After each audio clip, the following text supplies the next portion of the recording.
Good morning. আমরা আজকে West Bengal state ইউনিভার্সিটির পঞ্চম সেমিস্টারের একটা নতুন অধ্যায় নিয়ে আমরা আলোচনা করছি, যেটি অধ্যায় থেকে তোমাদের অবশ্যই পঞ্চম সেমিস্টার এডুকেশন মাইনরের অবশ্যই পরীক্ষায় অর্থাৎ 2025-26 শিক্ষাবর্ষে এই প্রশ্নটা অবশ্যই আসছে। আর সেই প্রশ্নটা হলো কি, আমরা বিস্তারিত তোমাদেরকে আলোচনা করে দেবো এবং আমাদের ডিসক্রিপশন বক্সে আমরা লিঙ্কটা দিয়ে দেবো, তোমরা সেখান থেকে নোটটাও সংগ্রহ করে নিতে হবে। দেখে নাও যে 2025-26 শিক্ষাবর্ষে যে আসন্ন যে পঞ্চম সেমিস্টারের পরীক্ষা, কি এডুকেশনের অন্যতম প্রশ্ন তোমাদের আসছে তোমাদের শিক্ষার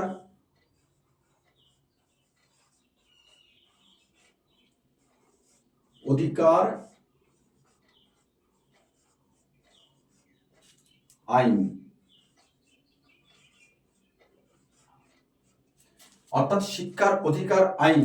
এই প্রশ্নটা অর্থাৎ তোমাদের প্রশ্ন আসবে শিক্ষার অধিকার আইনের বৈশিষ্ট্য লেখো। এটা সম্ভবত তোমাদের 5 নম্বরে আসবে। আমরা বিস্তারিত আলোচনা করে দেবো, যাতে যদি 10 নম্বরে আসে, 10 নম্বরে আসবে না, 5 নম্বরে তোমাদের এই প্রশ্নটা আসবে। খুব কম সময়ের মধ্যে একটু ধৈর্য ধরে শুনে নাও, অবশ্যই তোমাদের বুঝে নেবে। তাহলে এই প্রশ্নটা আলোচনা করার আগে তোমরা বলে নেবে যে শিক্ষার অধিকার আইন অর্থাৎ 2009, আমরা জানি শিক্ষার অধিকার আইনটি ভারতবর্ষের সংবিধানে অর্থাৎ আমাদের যে সংসদ পার্লামেন্ট 2009 সালে 4 আগস্ট সংসদে এই আইনটি পাশ হয়। আর এই আইনটি 2010 সালে 1 এপ্রিল কার্যকারী হয়। অর্থাৎ 2009 সালে এটি সংসদে পাশ হচ্ছে এবং 2010 সালে এটা ভারতবর্ষে কি হচ্ছে, কার্যকরী হচ্ছে। এখন প্রশ্ন হলো যে এই যে শিক্ষার অধিকার আইনটি হঠাৎ কেন ভারতবর্ষের সংবিধানে আনা হলো? আমরা জানি 1947 সাল থেকে ভারতবর্ষে 1947 সালে ভারতবর্ষ স্বাধীনতা লাভ করেছে। এই যে দীর্ঘ 56 বছর 1947 এবং 2009, এই যে দীর্ঘ 56 বছর ধরে যে ভারতবর্ষে স্বাধীনতা লাভ করেছে, কিন্তু শিক্ষার মতন একটি গুরুত্বপূর্ণ বিষয় আমাদের মৌলিক অধিকার ছিল না। সেদিক থেকে আমরা বিচার বিবেচনা করে বলতে পারি যে 2009 সালে যে শিক্ষার অধিকার আইনটি ভারতবর্ষের সংবিধানে পাশ হলো, প্রস্তাব হলো এবং 2010 সালের পাশ হলো, এটা অন্যতম একটি মাইল হলো ভারতবর্ষে শিক্ষার অধিকার আইনের ইতিহাসে। তবে এখানে আরেকটা তথ্য তোমাদের আমাদের বলে দিই, এই যে শিক্ষার অধিকার আইনটি আমাদের কি হয়েছে 2009 সালে 2010 সালে ভারতবর্ষের সংবিধানে কি হয়েছে, 21 ধারায় কিন্তু এটা লিপিবদ্ধ করা হয়েছে। 21 ধারায় কিন্তু লিপিবদ্ধ করা হয়েছে ভারতবর্ষের সংবিধানে। তাহলে আশা করছি তোমরা বুঝতে পেরেছো। আমি আরেকবার বলে দিচ্ছি তোমাদের সুবিধার জন্য। আমরা জানি যে ভারতবর্ষে শিক্ষার ইতিহাসে 2009 সালটি একটি গুরুত্বপূর্ণ সাল। কারণ এই বছরে অর্থাৎ 2009 সালে ভারতবর্ষের সংসদে শিক্ষার অধিকার আইনটি পাশ হয় এবং তার ঠিক পরের বছর অর্থাৎ 2010 সালে এই আইনটি কার্যকর হয়। আর ভারতবর্ষের সংবিধানের 21 ধারায় এই আইনটি লিপিবদ্ধ করা হয়েছে। আর এদিক থেকে আমরা বিচার বিবেচনা করে অবশ্যই বলতে পারি যে ভারতবর্ষের শিক্ষার ইতিহাসে এই যে 2009 সাল অর্থাৎ শিক্ষার অধিকার আইনটি একটি অতি গুরুত্বপূর্ণ মাইলফলক। আর এই পরিপ্রেক্ষিতে আমরা যে শিক্ষার অধিকার আইনের যে বৈশিষ্ট্যগুলো আমরা দেখতে পাচ্ছি, সেগুলো আমরা এইভাবে আলোচনা করতে পারি। কারণ আমরা বলছিলাম যে 1947 সালে ভারতবর্ষে স্বাধীনতা লাভ করেছে আর 2009 সালে এই আইনটি পাশ হলো। এই যে দীর্ঘ 56 বছর শিক্ষার মতন একটি অন্যতম বিষয় যা ছাড়া মানুষের মন বিকশিত হতে পারে না, সেটি কিন্তু মৌলিক অধিকার ছিল না। এই 2009 সালে এটি মৌলিক অধিকার হিসেবে স্বীকৃতি দেওয়া হয়। আর এদিক থেকে এই যে শিক্ষার অধিকার আইনটি, তার প্রধান বৈশিষ্ট্য হলো এক, যে ভারতবর্ষের সকল শিশুকে, অর্থাৎ 6 থেকে 14 বছর যে সকল শিশু আছে তাদের প্রত্যেককে তাদের পার্শ্ববর্তী এলাকায় যে বিদ্যালয় আছে সেই বিদ্যালয়ে, অবৈতনিক প্রাথমিক বিদ্যালয়ে তাদের বাধ্যতামূলক ভর্তিকরণের ব্যবস্থার কথা বলা হয়েছে।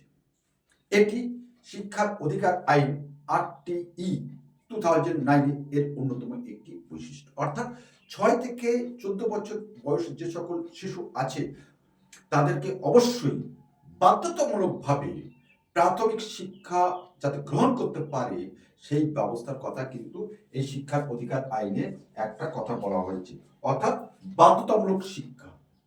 2 নম্বর হলো আমাদের,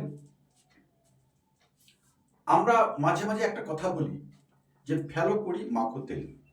বর্তমান কিছু শিক্ষা ব্যবস্থা আছে, বিশেষ করে বেসরকারি শিক্ষা ব্যবস্থা, যে সকল বেসরকারি স্কুল, বিশ্ববিদ্যালয়, মহাবিদ্যালয় আছে, সেখানে কিন্তু প্রচুর টাকা দিয়ে ভর্তি হতে হয়। কিন্তু ভারতবর্ষের এই যে 2009 সালে শিক্ষার অধিকার আইনটি পাশ করার সময় একটি কথা বলা হয়েছিল, যে সকল বেসরকারি স্কুল আছে সেই সকল বেসরকারি স্কুলগুলি আমাদের সমাজে পিছিয়ে পড়া যে সকল পরিবারগুলি আছে সেই পরিবারগুলি থেকে কমপক্ষে 25% ছাত্রকে ভর্তি রাখতে হবে। 25% এই বেসরকারি যে বিদ্যালয়গুলি আছে তাদের পিছিয়ে পড়া মানুষের 25% পরিবারগুলিকে, যাতে পরিবারের ছাত্রছাত্রীরা যাতে ভর্তি হতে পারে সেই ব্যবস্থা কিন্তু এখানে ভর্তি করার কথা বলা হয়েছে। 2 নম্বর। এবার 3 নম্বর হলো আমাদের যে নমনীয়তা। 2009 সালে ভারতীয় শিক্ষা একটু বিদ্যুৎ বিভ্রাটের জন্য আমাদের একটুখানি সমস্যা হয়েছে, সেই কারণে আমরা একটু ব্রেক দিয়ে আমরা আবার ক্লাসটি শুরু করছি। আমরা যে কথাটা বলছিলাম যে নমনীয়তা, শিক্ষার অধিকার আইনের তৃতীয় বৈশিষ্ট্য হলো নমনীয়তা।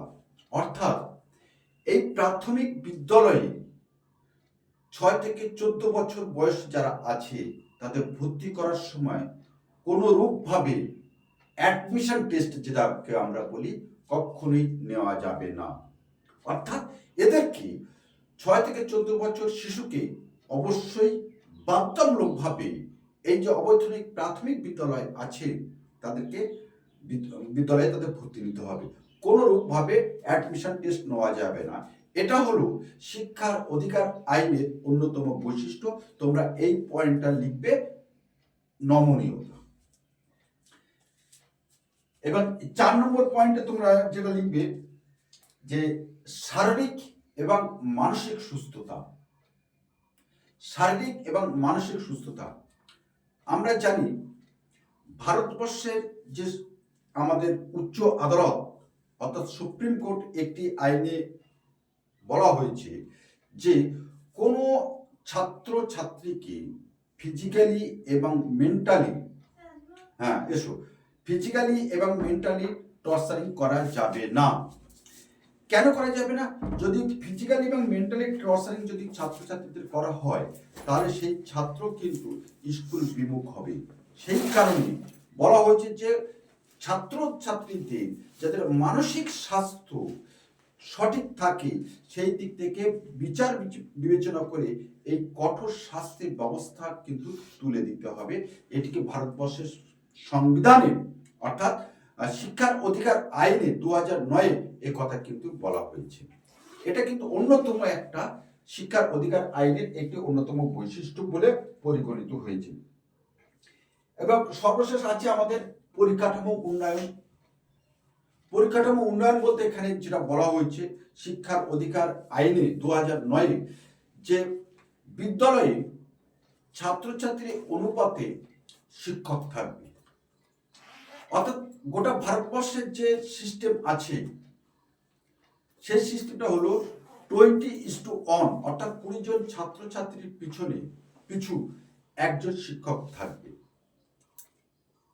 কিন্তু আবার বলা হয়েছে যে গোটা দেশে পশ্চিমবঙ্গে কি আছে যে 30:1 ছাত্রছাত্রী থাকবে পশ্চিমবঙ্গ রাজ্যে।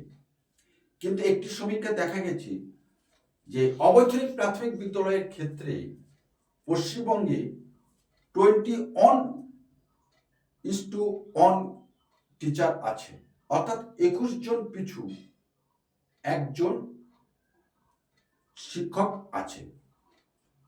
এইরকম একটা তথ্য আমাদের কাছে সর্বশেষ আপডেট এসেছে।